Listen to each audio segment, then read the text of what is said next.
السلام علیکم ورحمۃ اللہ. ایک مرتبہ پھر حاضر خدمت ہے اور یہ ہے پیارا رمضان اور اب شروع ہوگا پیارا مقابلہ. پیارا مقابلے میں ہمارے جو یہاں پر ٹیم ممبران موجود ہیں ان کا تعارف میں کرا دوں. جناب جاوید اقبال صاحب زیر. السلام علیکم. بیٹے دروازہ بند کر دو, اے سی ویسی پتہ نہیں لوگوں نے گرم کر دیا, اچھی خاصی کولنگ ہو رہی تھی, سب 24 کر دیے. اس کو کم کرو بھائی, 22 پہ لاؤ. اور یہ ذاتی کاروبار کرتے زبر سماویہ امجد, government degree college Gulshan Iqbal. السلام علیکم. پیش وعلیکم السلام کہتے ہیں مائک اٹھا کے, بچے جو ہے نا وعلیکم السلام کہتے ہیں مائک اٹھا کے بڑوں کو. ہاں, پیش کامران صحیح صاحب, پرائیویٹ سروس کرتے ہیں. السلام علیکم جی.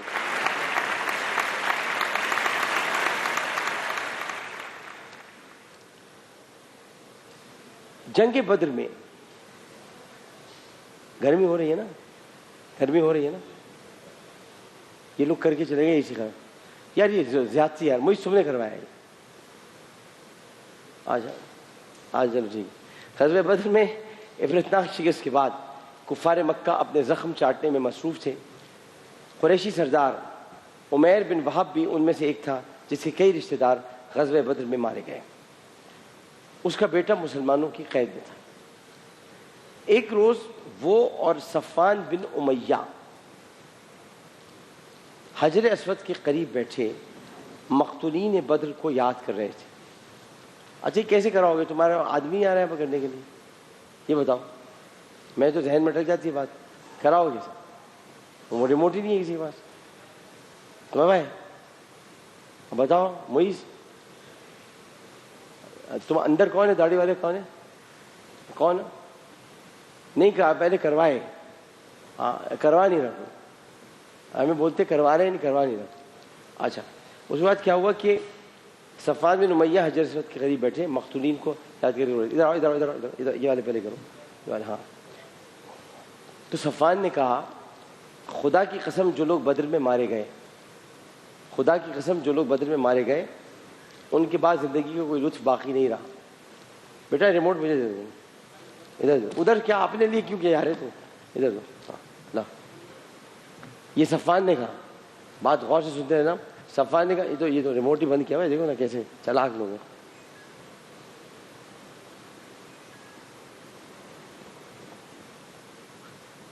تو یہ مقتولین بدر کو بیٹھے ہوئے نا یاد کر رہے تھے, رو رہے تھے کہ ہمارے ساتھ دیکھو کیا ہو گیا, کیا یہ سارے ستم ہو گئے. تو اس پر صفوان نے کہا ہاں ظلم تو ہوا ہے, یہ ریموٹ میں اپنے پاس چھپا کے یہ ادھر رکھوں گا.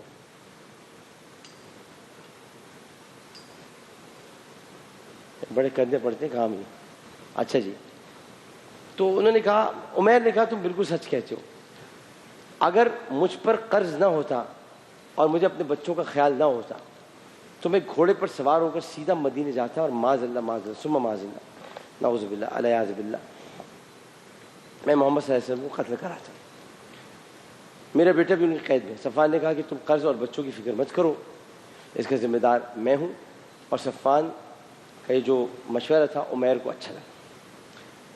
گھر سے زہر میں بجھی ہوئی تھا. اچھا پہلے کیا ہوتا تھا نا, پہلے تلواریں زہر میں بجھاتی تھی. زہر میں بجھانے کا مطلب یہ ہوتا ہے زہر ہوتا تھا بہت, اس میں زہر سانپ پکڑتے تھے, ان کا زہر نکالتے تھے, مرتبان میں رکھتے تھے, بھرتے رہتے. اور سانپ کا زہر جتنا پرانا ہوتا جاتا ہے, اگر 100 سال پرانا ہو جائے تو تریاق بن جاتا ہے. یہ بڑی خطرناک چیز ہے. تریاق دوائی بن جاتا ہے 100 ایئر سے زیادہ, کیونکہ سانپوں کے بارے میں مجھے زیادہ کوئی نہیں جانتا.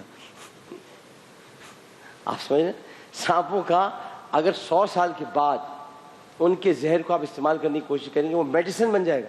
اچھا آپ دیکھیے جتنے میڈیکل کالج ہیں ادھر ایک سانپ بنا ہوا ہوتا ہے, کیونکہ سانپ سے کے زہر سے تریاق تیار کیا جاتا ہے, یعنی دوائی بنائی جاتی ہے, میڈیسن بنائی جاتی ہے. ہمارا لیاقت میڈیکل کالج تھا, اس میں تو بنا ہوا ہی سانپ تھا, تب سے میرا یہ اشر ہے. تو بات یہ کہ اس میں سانپ ہوتا ہے. اب یہ 100 سال گزر جائیں تو وہ تریاق بن جاتا ہے. وہ یہ کیا کرتے تھے, وہ سانپ کا زہر لیتے تھے. یہ میں آپ کو طریقہ بتا رہا ہوں, بڑا خطرناک طریقہ تھا. میرے خدا, اس میں آدمی بچتے ہی تھا. سانپ کا زہر لیتے. اچھا صحرائی سانپ, آپ کو پتہ ہے ریٹل اسنیک, کوبرا وغیرہ یہ سب. صحرا میں سب سے خطرناک سانپ ہوتا ہے ریٹل اسنیک, جو پیچھے سے آواز نکالتا ہے, جس کی تم سے آواز نکلتی ہے. وہ اس سانپ کے زہر نکالتے تھے, بھرتے تھے, اس میں کیا ڈالتے تھے معلوم؟ شراب ڈالتے تھے. اچھا اس وقت الکوہل کی قسم ہوتی تھی یا نہیں مجھے, لیکن انگور کی ہوتی تھی, وہ ڈال کر کالے رنگ کا وہ ہو جاتا تھا, وہ اس کو پھر سڑنے نہیں دیتا تھا. اور اس میں اپنی تلواروں کو یہ کپڑا باندھتے تھے اپنے ہاتھوں میں, اور وہ کپڑا ایسا ہوتا تھا, کپڑا جو کہ ربر کی قسم کا ہوتا تھا, لیکن کپڑے کے علاوہ باندھتے تھے, اس میں لیتے تھے اپنی تلواروں کو ایسے جیسے سیخ پہ بوٹی لگاتے نا, ایسے تیار کرتے تھے, اور پھر اس کو میان میں رکھ لیتے. اور یہ میان گھر والوں سے دور رکھتے تھے, کیونکہ اس میان میں جو شمشیر ہے وہ زہر میں بجھی ہوئی, جس کے ہاتھ لگ گئی وہ مر جائے گا. اچھا اب کیا ہوتا تھا, اس نے زہر مجھی تلوار اٹھائی اور مدینے کو روانہ ہوا. آج کے دن حضرت علی کو اوپر جو خنجر مارا گیا تھا وہ زہر میں بجھا ہوا تھا, اسی لیے اس کا اثر زیادہ ہوا, ورنہ یہ کہ صورتحال مختلف ہوتی, اب مختلف نہیں ہوتی, جو رسول نے فرمایا وہی ہوتی. مدینے پہنچا تو اتفاق سے اس کی نگاہ حضرت عمر, اس پر جو نگاہ جو تھی نا, وہ سیدنا عمر فاروق کی نگاہ اس پہ پڑ گئی, عمر پر. آپ نے اس کے تیور بھانپ لیے اور پیچھے سے بھاگ کر نا, یہ بھاگنے لگا, یہ بھی بھاگے, گردن سے پکڑا اس کو. دیکھیں ایک تو ہوتا ہے پیچھے سے بھاگنے والا جو پیٹھ سے پکڑتا ہے, جو بہادر ہوتا ہے وہ ہمیشہ گردن سے پکڑتا ہے. کوئی بتاتے ہیں میں پیچھے سے بھی پکڑوں گا نا تو گردن سے پکڑوں گا. گردن سے پکڑا اور رسول اللہ صلی اللہ علیہ وسلم کی خدمت میں پیش کر دی. رسول اللہ نے عمیر کو دیکھا اور کہا کہ عمر سے چھوڑ دو. پھر آپ نے عمیر سے کہا میرے قریب آ جاؤ.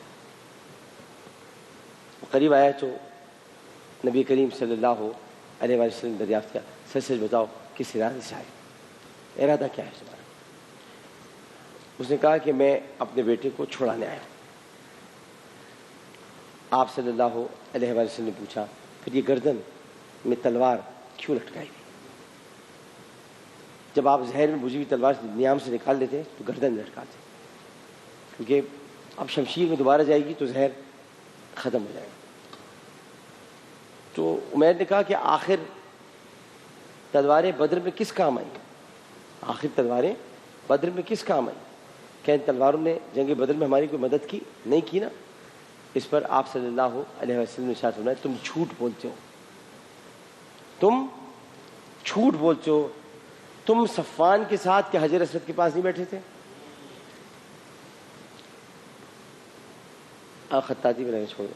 تم صفوان کے ساتھ حجر اسود کے پاس نہیں بیٹھے. اب دیکھیں رسول مدینے میں, واقعہ مکے میں ہوا ہے, آپ کہہ رہے ہیں تم صفوان کے ساتھ حجر اسود کے پاس بیٹھے تھے, کیا تم نے وہاں بیٹھ کر میرے قتل کی سازش تیار نہیں کی؟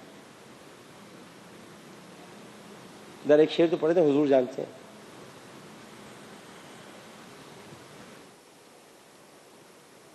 حضور جانتے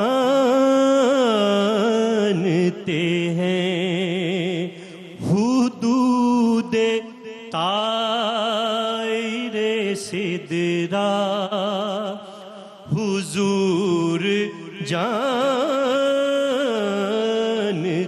ہیں کہاں ہے عرش معلا, حضور جانتے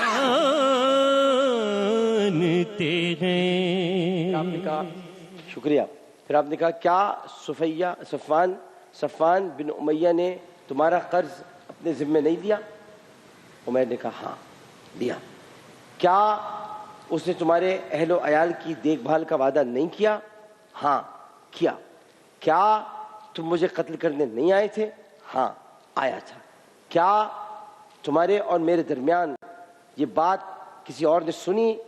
نہیں, کسی نے نہیں سنی. آپ ابھی کہہ رہے ہیں تو کیا تمہارے اور میرے ارادوں کے درمیان خدا کی قدرت حائل ہے؟ اس نے کہا ہاں ہے. تو آپ نے کہا اب بولو کیا بولتے ہو؟ تو اس نے کہا لا الہ الا اللہ محمد رسول اللہ.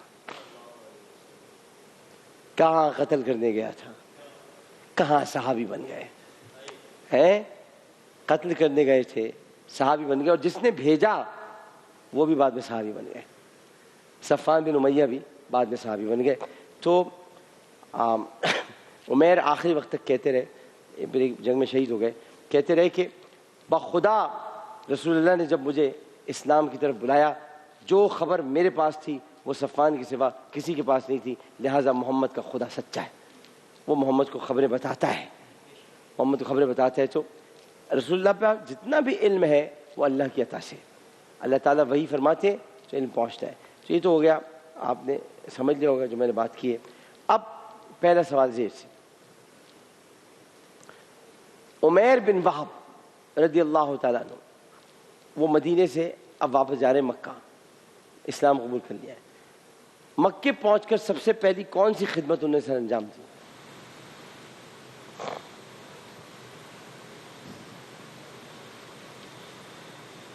سمجھ لیں یہ وہی خدمت ہے جو کہ اس خدمت کو کہتے ہیں، آپ کو پتہ ہے؟ آپ بتائیں کہ پہلے راؤنڈ میں کوئی بتا سکتا ہے؟ تبلیغ اسلام. ہاں، یہ وہی خدمت ہے جو تبلیغی جماعت والے کرتے ہیں، یعنی تبلیغ اسلام کو پھیلانا، تبلیغ کرنا. آپ نے تبلیغ اسلام شروع کر دی اور بڑی تعداد میں آپ کی کوششوں سے مسلمان لوگ ہوئے اور اسلام بہرہ منز ہوا. تالیاں پیش. عمیر بن وہب نے معاذ اللہ نبی کریم کے قتل کا منصوبہ کہاں اور کس کے ساتھ مل کر بنایا تھا؟ خانہ کعبہ میں حجر اسود کے نزدیک صفوان بن امیہ کے ساتھ مل کر بنایا. جواب بالکل درست ہے. زین. نبی کریم نے بدر میں گرفتار ہونے والے عمیر کے بیٹے، عمیر بن وہب کے بیٹے کے ساتھ پھر کیا سلوک کیا؟ رہا کر دیا. اسے فدیے کی رقم نہ ہونے کے باوجود آپ نے رہا فرما دیا. جواب بالکل درست ہے. صفوان بن امیہ کو جب پتہ چلا کہ عمیر بن وہب نے اسلام قبول کر لیا ہے تو اس نے کیا عہد کیا تھا؟ انہوں نے بھی اسلام قبول کر لیا تھا. جی نہیں، ہر جگہ تکا تھوڑی چلتا ہے. انہوں نے کہا تھا عمیر نو بن نو نو نو نو نو جواب آ گیا. انہوں نے کہا تھا کہ اب میں عمیر سے نہ بولوں گا، نہ بات کروں گا، نہ اس سے کوئی عہد کروں گا، اور جتنے عہد ہیں یہ سارے عہد توڑ دوں گا. تو انہوں نے عہد توڑ دیے تھے اور میں اس کی مدد بھی نہیں کروں گا. یہ ہوا تھا. اسیران بدر میں نبی کریم صلی اللہ علیہ وآلہ وسلم کے ایک چچا جان بھی موجود تھے، ان کا نام بتا دیجیے. حضرت عباس بن عبد المطلب. حضرت عباس بن عبد المطلب رضی اللہ تعالی عنہ.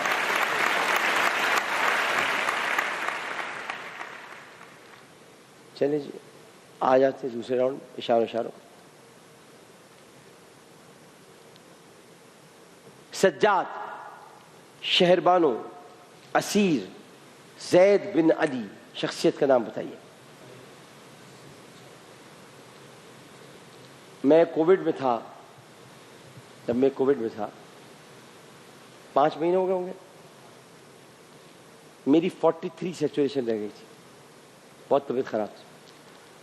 تو انہی کی کوئی چیز میں نے پہنی تھی اپنے ہاتھ میں، میں صحیح ہو گیا تھا. سجاد، زید بن علی اور دو اور اشارے تھے سر. بس سجاد، زید بن علی، اسیر، شہربانو.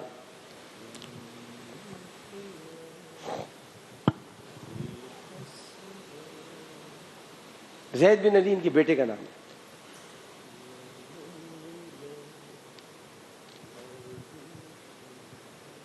والدہ کا نام شہربانو ہے. اور بتاؤ اور کیا شخصیت کا پوچھا نا؟ اور کیا پوچھا ہوں اور میں کیا پوچھوں گا؟ میں امام زین العابدین یار علی دیر بن. میں آپ بتا رہے ہیں یار، بڑی بری بات، بہت بری بات. سب سوچ ساچ کے سیدنا امام زین العابدین رضی اللہ تعالیٰ عنہ. جواب بالکل درست ہے. سجاد آپ کا لقب ہے، سید سجاد ہیں آپ، اور امام المتقین ہیں، امام زین العابدین ہیں. یہ جب جواب دیر میں آتے ہیں نا تو میرا دل بڑا اچاٹ ہو جاتا ہے. اس میں دیر میں آنے کی ضرورت ہے. تو فوراً شہربانو، سجاد، اسیر ایک ہی ذہن میں آتا ہے، امام زین العابدین. اور کون؟ بنو ثقیف، زید بن حارثہ، حجاج بن یوسف، مختار ثقفی، یہ بتانا ہے آپ کو شہر کا نام.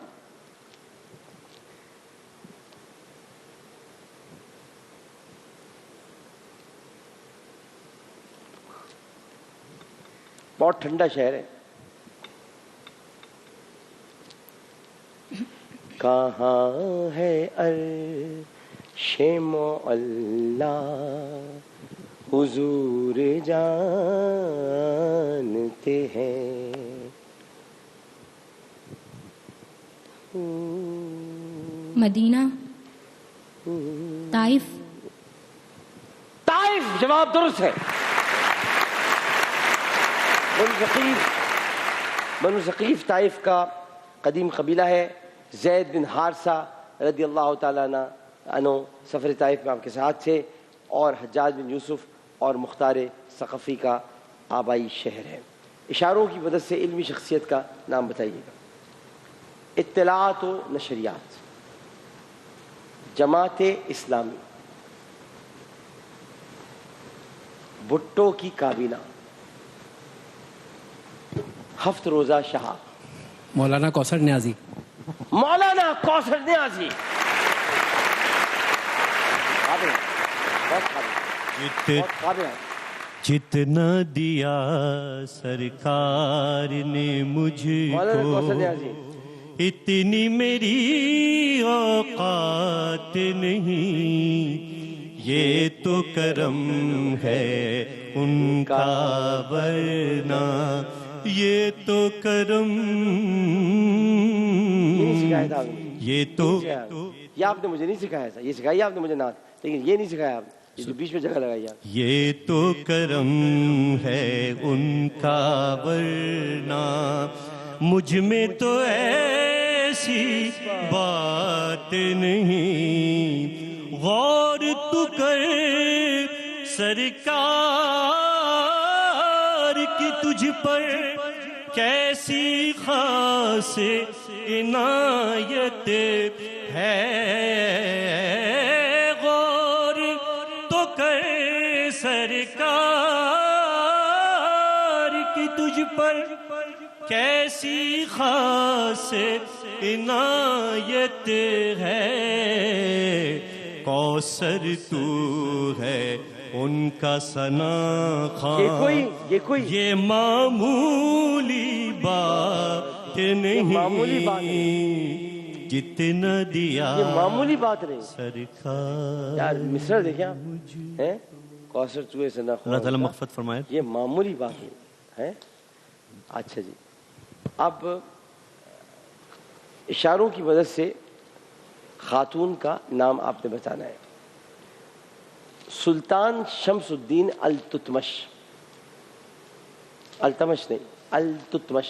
جو التمش کہتا ہے وہ فیروز لغات کھولے، صحیح کرے اپنے آپ کو، دوبارہ سے اردو کی کلاس میں داخلہ لے اور پھر سے اردو پڑھنا شروع کرے.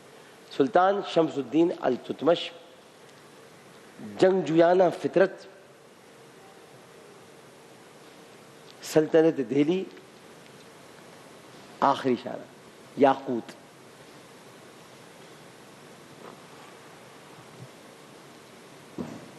اے دل ناداں، اے دل ناداں، پلیز ایک بار. آرزو التتمش کیا ہے. سلطان دہلی. شمس الدین التتمش، دہلی، یاقوت، جنگجویانہ فطرت. دوسرا راؤنڈ نہیں ہوتا.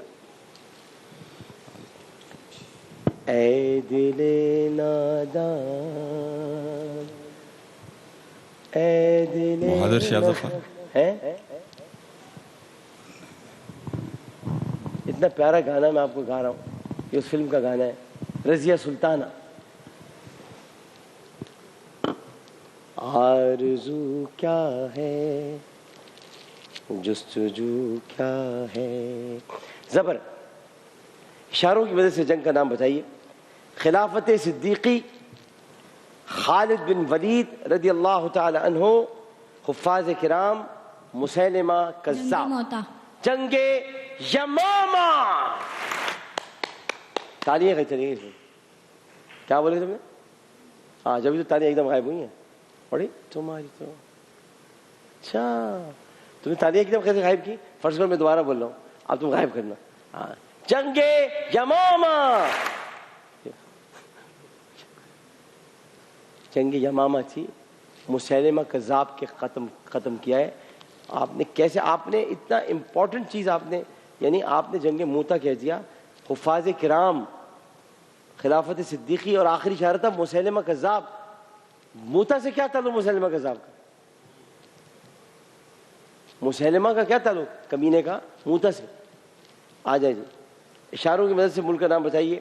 افریقہ، قحط سالی، بحری قزاق، موغادیشو. صومالیہ. صومالیہ بالکل صحیح جواب ہے. قحط سالی کا شکار ہے یہ.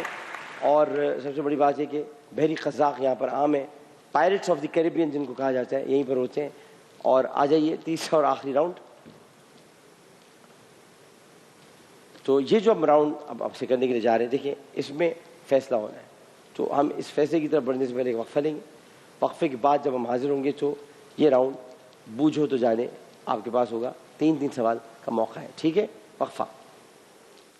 عرش سے نور ہے اور روشن جہان ہے، پیارا رمضان ہے ہمارا، اور روشن جہان ہے، پیارا رمضان ہے ہمارا، رمضان ہے. ایک بار پھر آپ کو رمضان نشریات میں خوش آمدید کہتے ہیں. پیارا رمضان آخری راؤنڈ ہے. زیر تیار ہے؟ نبی کریم صلی اللہ علیہ وآلہ وسلم نے اپنی والدہ کے بعد کن خاتون کو اپنی ماں کہا اور ان کے کفن کے لیے اپنا کرتا عنایت فرمایا؟ حضرت فاطمہ بنت اسد.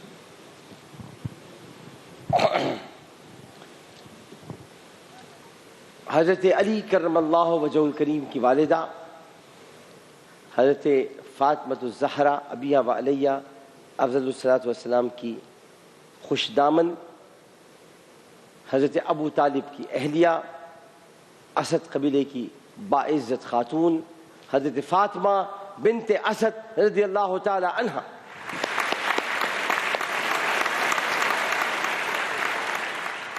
قرآن مجید میں حامان کا ذکر کس نبی کے تذکرے میں آیا ہے؟ حامان 3 مرتبہ اس کا ذکر ہے سورہ قصص میں اور 3 مرتبہ دیگر سورتوں میں. القصص میں 3 مرتبہ ذکر ہے حامان. بالم باورا کے بارے میں سنا ہے؟ کون تھا؟ عالم باورا؟ ہاں نہیں سنا؟ یہ بھی اسی دور میں تھا جن کا میں نے سوال کیا، یہ بھی اسی دور میں تھا. بالم باورا جس کو کہتے ہیں بلعم باورا بھی، لیکن یہ ہے بالم باورا. اتنی زبان لٹک گئی تھی اس کی اتنی. ہاں اسی دور میں تو کہتے ہیں بالم باورا. چلو آج بالم باورا کے بارے میں صرف تھا، لیکن آج تو مولا علی کا ذکر ہے نا. بالم باورا، حامان، حضرت موسیٰ علیہ السلام. بالم باورا مستجاب الدعوات تھا.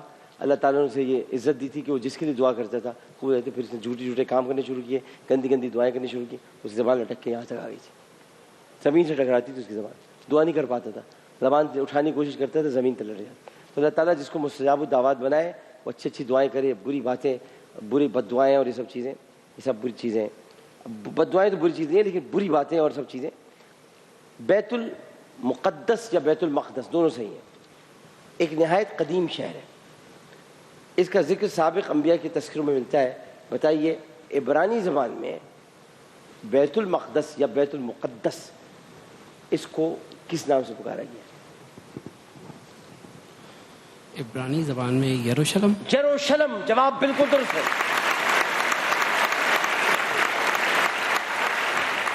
پاکستان کے سب سے بڑے سول شہری اعزاز کا نام کیا ہے؟ مارچ 1957 سے اس کا سلسلہ شروع ہوا. مارچ 1957. میں جب بھی یار ہاتھ ڈالتا ہوں جیبیں نہیں ہوتی یار, پتہ نہیں یار جیبوں والے کرتی کیوں نہیں بنتی. ہاں ویسٹ کوٹ ہے. نشان پاکستان, نشان پاکستان. جواب آپ کا بالکل غلط نہیں ہے.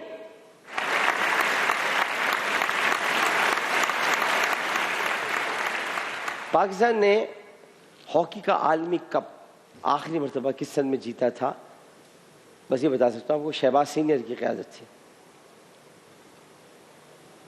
ہاکی کمنٹری دیکھیے کبھی, سنیے. 25 لائن پتہ ہے کہاں ہوتی ہے؟ 25 لائن ڈی تو پتا ہوگا, ڈی بھی نہیں پتا. یہ قومی کھیل ہے ہمارا بھائی. ایک دفعہ حکومت فیصلہ کر کے قومی کھیل کرکٹ بنا دے. ابھی میں سے پوچھوں گا یہ بتا دی کہ بولنگ کیا ہوتی ہے, بیٹنگ کیا ہوتی ہے, وکٹیں کیا ہوتی ہے. پتہ نہیں کائے کو آپ نے ہاکی کو قومی کھیل بنایا ہے بھائی. سوال کا جواب دیں. میں قومی اسمبلی میں سوال اٹھاؤں کائے کو بنایا جب کوئی ہاکی کے بارے میں جانتا ہی نہیں ہے. نہ کسی کو لیفٹ آؤٹ پتہ ہے, نہ رائٹ آؤٹ پتہ ہے, نہ سینٹر فارورڈ پتہ ہے, نہ سینٹر فارورڈ کا پتہ ہے, نہ یہ پتہ ہے کہ 25 لائن کراس کرنے کے بعد کیا ہوتا ہے, ڈی کس کو کہتے ہیں, پینلٹی کارنر کیا ہوتا ہے, پینلٹی اسٹروک کیا ہوتا ہے, سب پتہ ہی نہیں ہے. تو کائے کو بنایا ہے بھائی؟ کرکٹ کو بنا دو. نہیں کھلاڑی تو چھوڑو یار, پتہ نہیں کائے کو بنایا ہے. ہمارے ملک کا قومی پھول ہے چمیلی, نہیں پتہ لوگوں کو.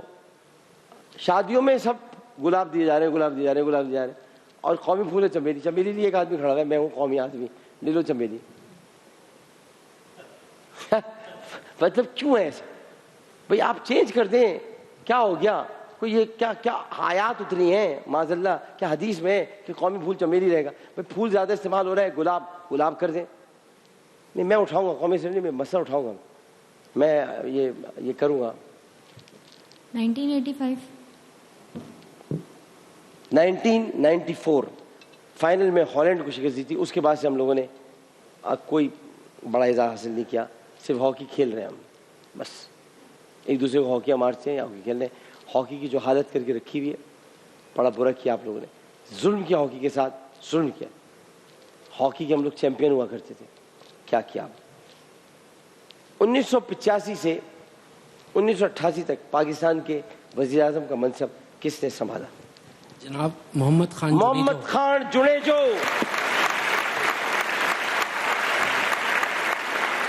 سندھڑی سے آپ کا تعلق تھا, سندھڑی کے رہنے والے تھے, اور آپ پیر شاہ مردان شاہ المعروف پیر پکاڑو ان کے حوروں میں سے تھے, لہٰذا آپ کو نامنیٹ کیا گیا تھا. بعد میں ضیاء الحق صاحب نے ان کو ہٹا دیا تھا, ان کی حکومت ختم کر دی تھی محمد خان جنیجو صاحب کی. تو اس وقت جو صورتحال ہے وہ یہ ہے کہ 40-20-60 20 کا فرق ہے. 40-20-60 پیش آپ کو اگلے راؤنڈ میں جانا مبارک ہو. اور آپ کے ساتھ جائے گی, کیا جائے گی؟ موئز چلا گیا ہوگا باہر, حمود ہوگا نہیں تو کس کی؟ ہاں تو بتا تو دو. امتیاز کی بائک جائے گی آپ کے ساتھ آج. چابی اس کی نہیں ہے میرے پاس, یہ چابی لے جائیں. یہ آپ کی بائک آپ کے ساتھ جائے گی, اور آپ کے ساتھ جائیں گے ہیلز. کتنے لے کے جاؤ گی؟ اور یہ فوڈ بستی فوٹائل گھڑیاں ہیں, یہ تو ایزی کر دیں, گھڑیاں نہیں ہیں. اچھا. سوئٹزرلینڈ کی واچ آپ کے لیے, اب تک تو اتنی جمع ہو گئی ہوں گی پورے گھر والوں کو دے دیں. سوئٹزرلینڈ کی واچ آپ کے لیے, اور سوئٹزرلینڈ کی واچ آپ کے لیے. اور یہیں پر ہم ایک وقفہ دیتے ہیں, وقفے کے بعد حاضر ہوں گے. السلام علیکم ورحمۃ اللہ وبرکاتہ ومغفرتہ. عرش سے نور ہے اور روشن جہان ہے.